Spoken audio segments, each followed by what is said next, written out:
Bismillahirrahmanirrahim. Assalamualaikum warahmatullahi wabarakatuh. Perkenalkan, saya Anissa Aulia Ramadhani dengan NIM S1S1 22003.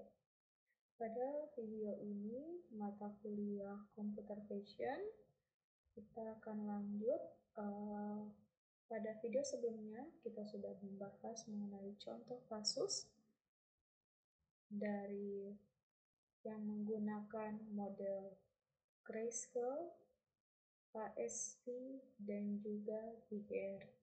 Nah, sekarang kita lanjut pada bab 3, yaitu Processing Image with OpenCV, yaitu bagaimana kita mengolah gambar-gambar, memproses dengan OpenCV.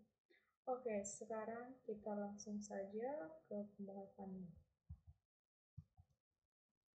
Baik, pada bab 3 ini membahas berbagai teknik untuk mengubah citra, termasuk konversi antar model warna, penggunaan transformasi Fourier untuk memahami frekuensi gambar, penerapan berbagai jenis filter, yaitu high pass filters atau HPFS, ada low pass filters LPFS, ada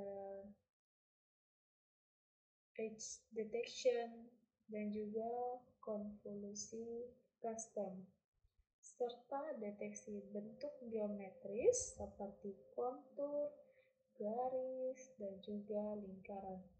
Selain itu, pada bab 3 ini, Processing Image with OpenCV juga mengajarkan cara menulis kelas dan juga fungsi untuk kita implementasikan filter tersebut menggunakan Python, OpenCV, NumPy, dan juga Scipy, SkyPy. Oke, sekarang kita lanjut. Conversing image between different colors models. Jadi bagaimana mengkonversi gambar antar model warna. OpenCV sendiri itu mendukung ratusan rumus untuk konversi antar model warna yang digunakan oleh berbagai input seperti kamera dan outputnya itu seperti monitor. Nah, dalam pengolahan citra, 3 model warna utama yang sering digunakan, kita sudah bahas pada video sebelumnya, ada Grayscale, BGR, Blue, Green, Red, dan juga HSV, Full Saturation Value. Nah, Grayscale, dia hanya menyimpan informasi kecerahan. Dia kernelnya itu rentannya dari 0 sampai 255. Ini cocok untuk analisis berbasis intensitas seperti contohnya deteksi wajah. Nah, kalau yang model kedua yaitu model BGR, dia mewakili warna dengan 3 kanal. Ada biru, hijau, dan juga merah. Berbeda dia dengan RGB yang umum di web.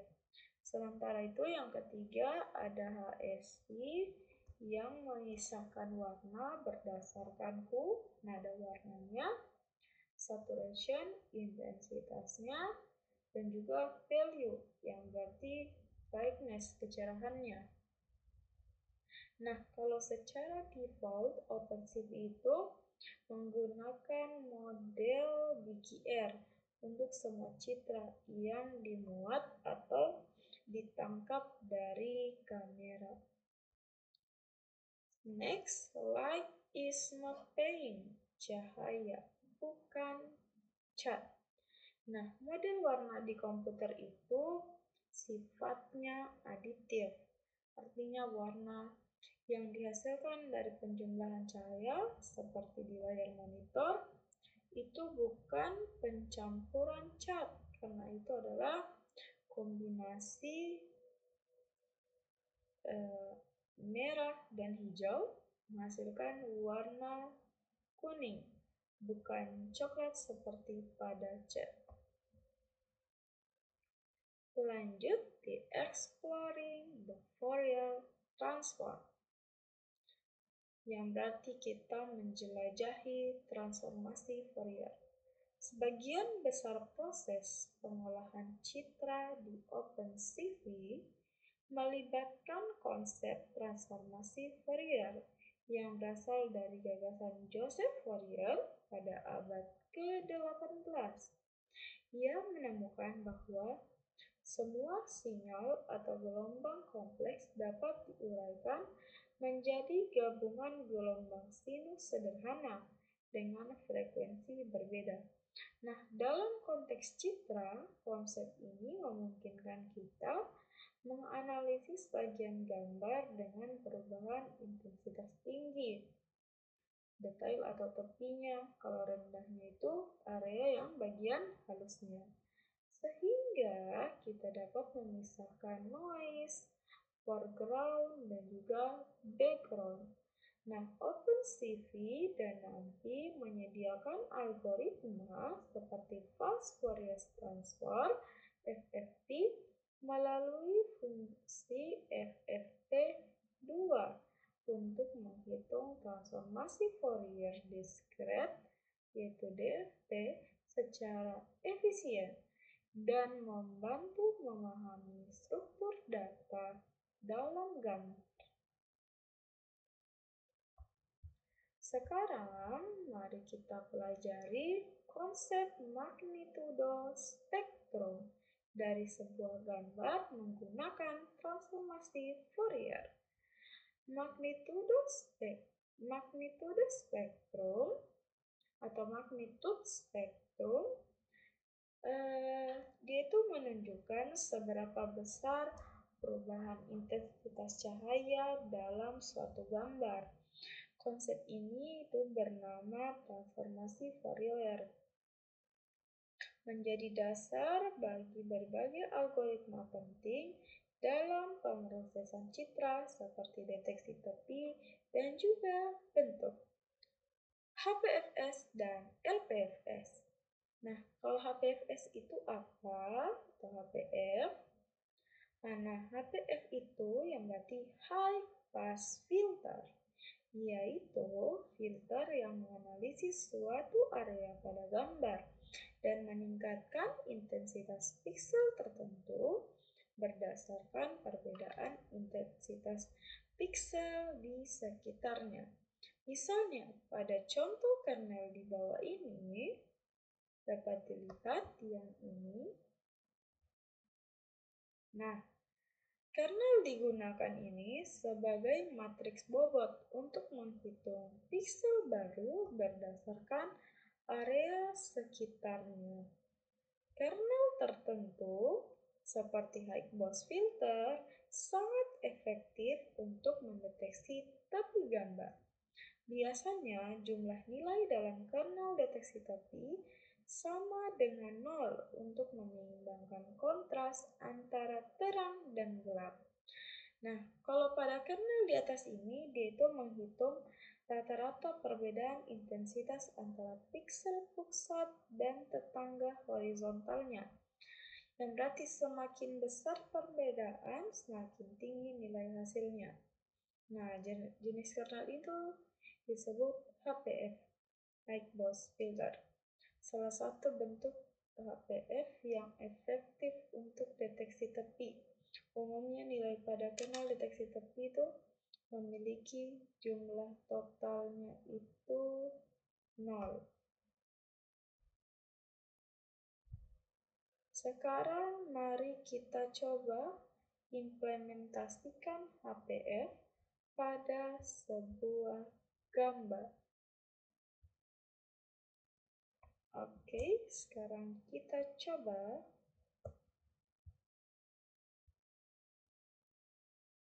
Kita buat di sini nama filenya misalnya hpf.py.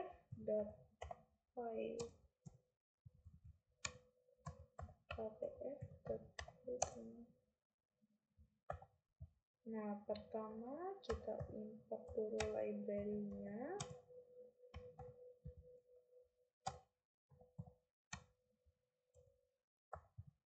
Lalu kita import nantinya.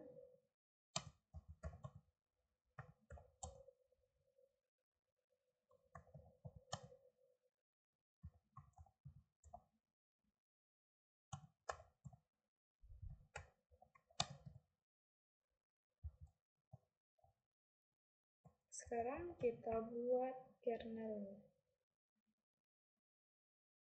Jadi ada kode ini.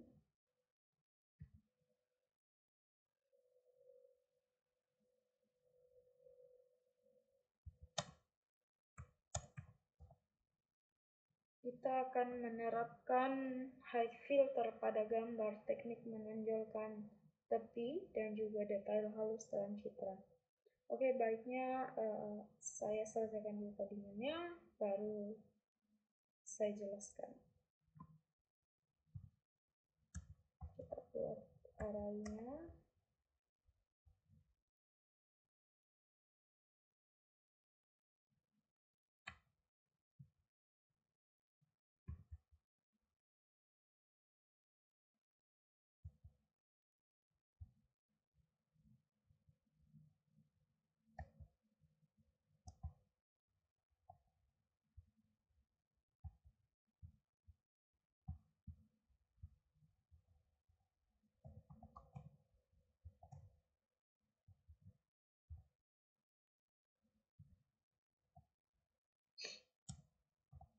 Jadi di sini kita buat dua kernelnya, ada yang 3x3, ada yang 5x5.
Sekarang kita buat untuk yang bulat.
Oke, dan nanti itu hasilnya akan tampil gambar seperti ini.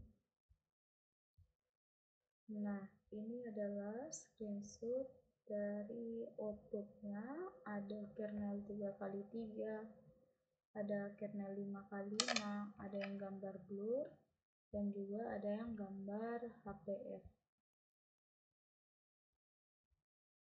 Nah, ini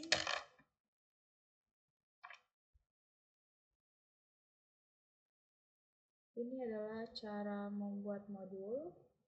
Kita tinjau kembali proyek Cameo yang telah dimulai pada bab 2 kemarin, handling files, cameras, and views. Kita dapat modifikasi Cameo itu agar mampu menerapkan filter pada gambar yang ditangkap secara real time, sama seperti kelas Capture Manager dan Window Manager. Jadi kita buat file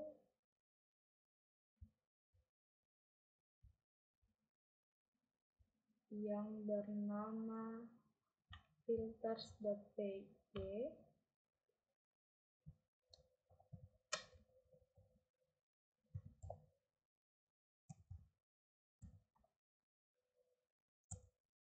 di directory yang sama dengan cameo.py ini.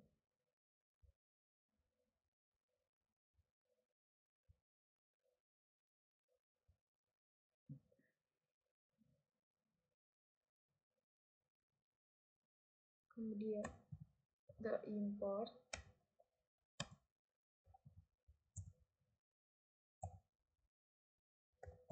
nanti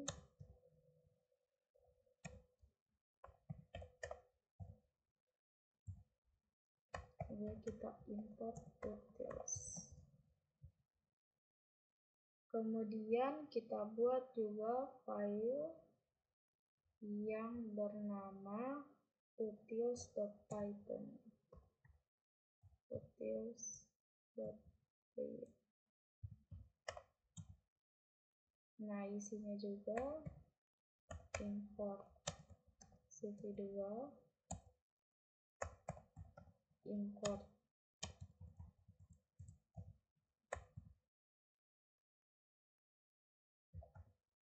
nanti dan import cv.interpolate. Oke. Kita akan menambahkan fungsi dan juga kelas di dalam file filters.py dan juga fungsi matematika di dalam file utils.py. Nah, sekarang edge detection. Tepi itu atau edge, dia itu memiliki peran penting dalam penglihatan manusia maupun komputer. Sebagai manusia, kita dapat dengan mudah mengenali berbagai jenis objek dan posisinya hanya dari siluet atau sketsa kasar. Dalam seni, penekanan pada tepi dan pose seringkali digunakan menggambarkan archetype atau bentuk dasar suatu ide, seperti patung The Tinker karya Rodin atau karakter Superman ciptaan Joe Shuster.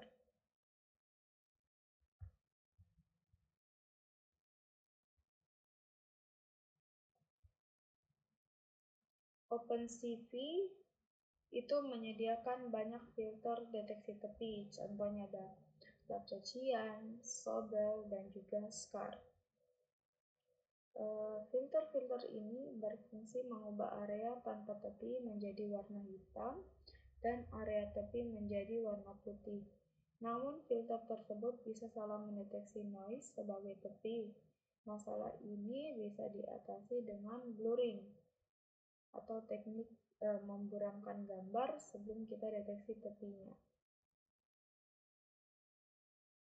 Langkahnya adalah setelah gambar di blur dengan median blur, kita ubah ke grayscale, lalu kita terapkan Labsocian Nah, hasil lap cucian nanti dibalik atau import agar tepi menjadi hitam di atas latar putih, kemudian dinormalisasi 0 sampai 1 dan dikalikan dengan gambar asli untuk membuat efek tepi lebih gelap. Nah, sekarang kita implementasikan di filters.py. Kita buat fungsinya ini.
Nah, parameter blur k-size ini digunakan untuk ukuran kernel, median blur,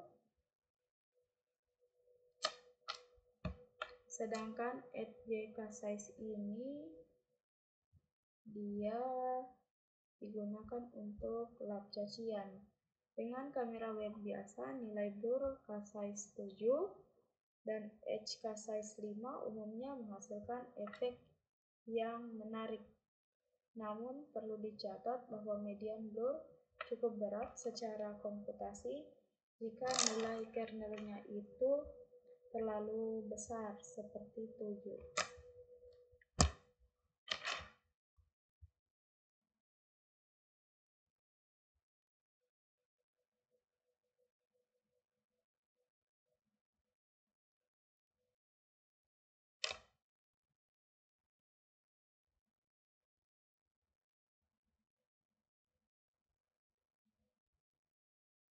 Kemudian ini custom kernels. Matriks konvolusi array 2 dimensi dengan jumlah baris dan kolom ganjil. Elemen di tengah matriks mewakili piksel utama, sedangkan elemen lainnya itu mewakili piksel tetangga. Nah, contohnya ada kernel di bawah ini, yang ini. Di sini itu memiliki bobot 9 untuk piksel utamanya yang berada di tengah, sementara 8 tetangganya itu masing-masing memiliki bobot -1. Artinya warna keluaran untuk piksel utama akan menjadi 9 kali warna masukannya, dikurangi nilai warna dari semua 8 tetangga. Jika piksel utama sudah sedikit berbeda dari tetangganya, perbedaan ini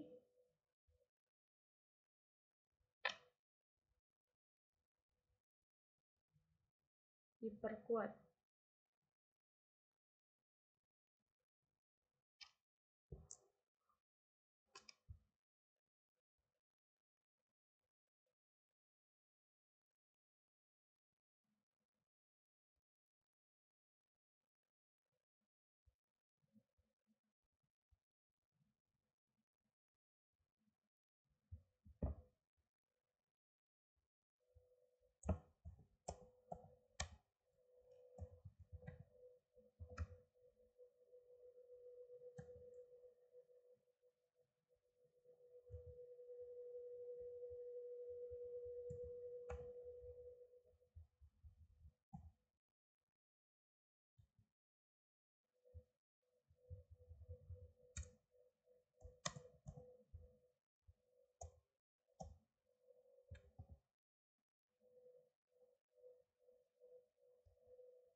Selanjutnya kita lanjutkan implementasi di dalam filters.py. Kita buat filter untuk konvolusi umum, lalu kita buat versi khusus, ini sharpen filter, untuk menajamkan gambarnya.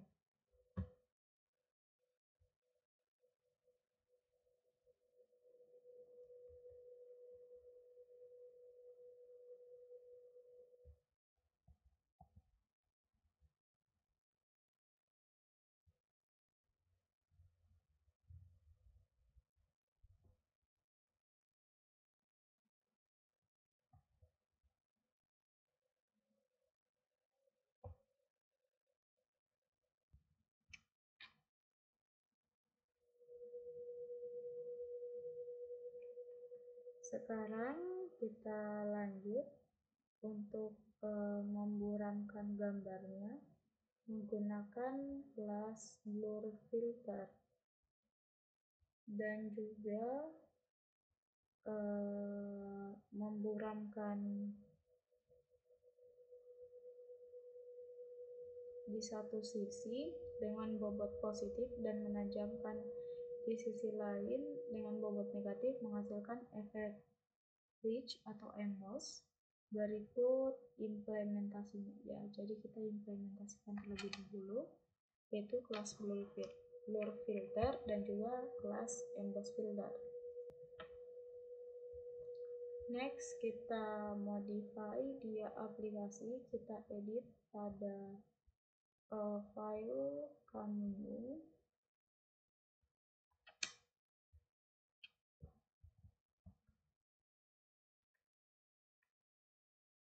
Kita tambahkan filters di sini.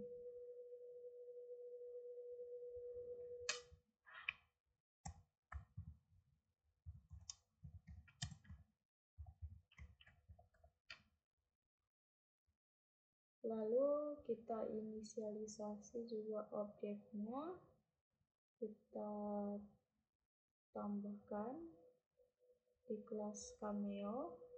Di sini kita tambahkan yang bercetak tebal.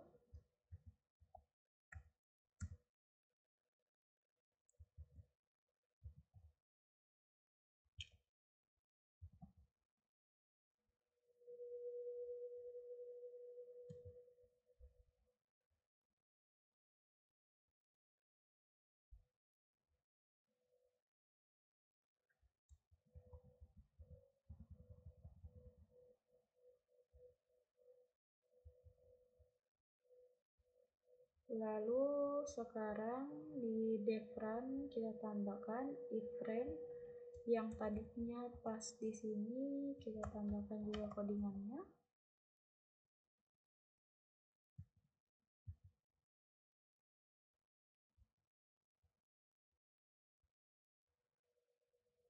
Sekarang kita sudah apply dua efek untuk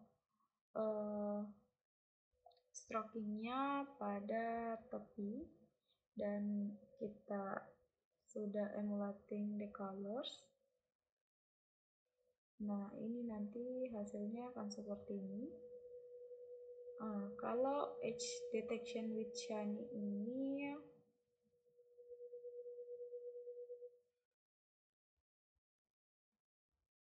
sekarang mari kita coba.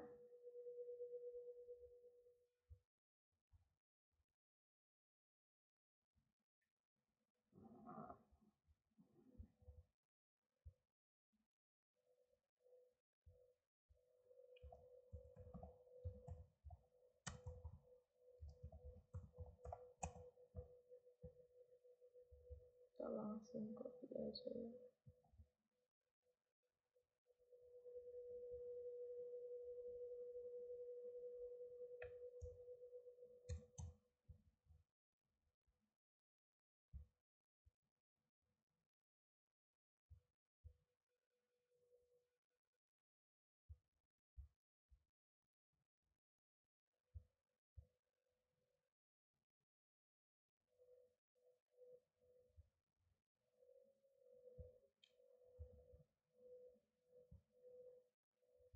Ya, seharusnya ini jalan, cuman saya ini ada masalah di Visual Studio Code. Jadi kita langsung saja ke penjelasannya. Jadi ini merupakan age detection with Kenny.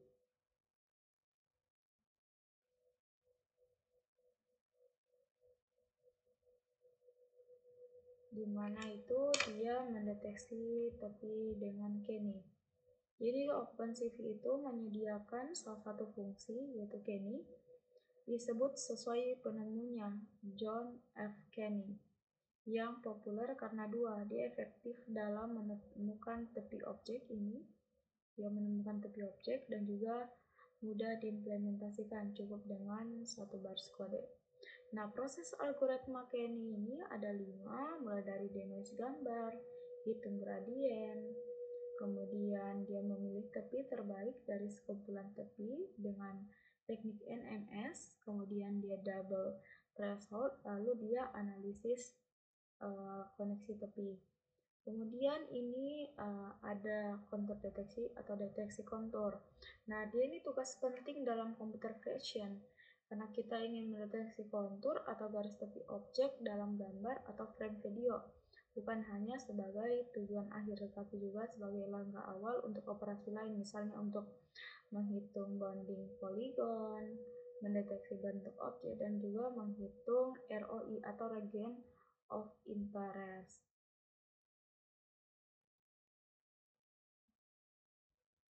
Kemudian juga kita melakukan threshold pada gambar dan memanggil fungsi namanya find contours.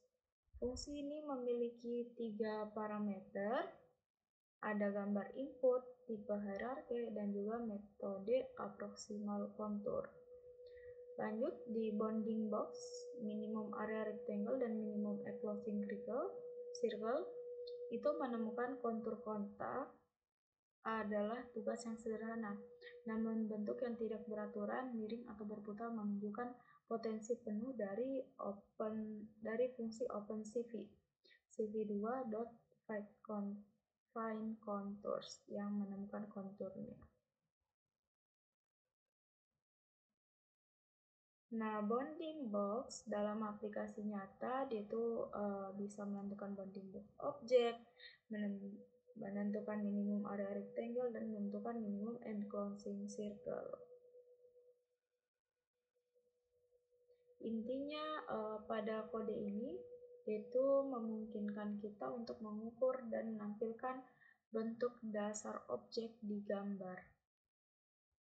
Misalnya kotak, persegi panjang, lingkaran, untuk kita analisis bentuknya dan deteksi objeknya.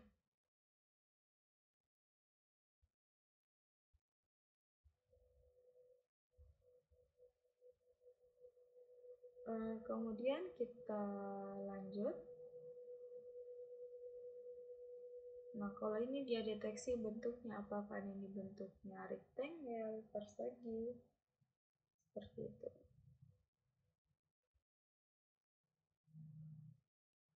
Nah, convex contours and the Douglas-Petcher algorithm yaitu bentuk konveks adalah salah satu yang bisa dianalisis di mana tidak ada garis yang keluar dari perimeter, sehingga kecil epsilon semakin mirip poligon dengan kontur asli.